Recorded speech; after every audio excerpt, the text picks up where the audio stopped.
सुम्मुम बुकमुन उम्युन फहुम ला यरजिऊन। शौहर, महबूब या आपका दोस्त, रिश्तेदार जो आपसे रब्ता नहीं करता, आपसे मिलना गवारा नहीं कर रहा, वो अगर रब्ता ना करे इस अमल के बाद तो मुझे आमिल ना कहना।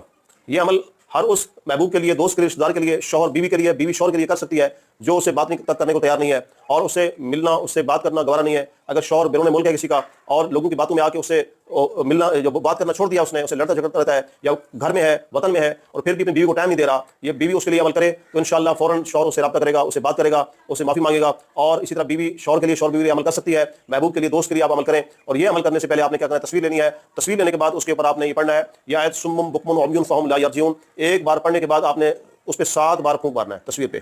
दूसरी बार पढ़ने पे 7 बार फूंक मारना, यहाँ तक आपने 11 मरतबा इसी तरह अमल करना है। 11 बार ये आयत पढ़नी है, हर मरतबा आपने 7 फूंके मारनी है। और फूंके मारने के बाद उस तस्वीर के ऊपर आपने जब ये अमल करके मुकम्मल दम करके रख लेना है, उसको तस्वीर को आपने महफूज रखना है, कपड़े में किसी कागज में लपेट रखते हैं आप। तो रखने के बाद आप जो है उस तस्वीर पे आपने अमल कर लिया है, वो तस्वीर आपने किसी को देनी नहीं है, कहीं आपने महफूज रखना है।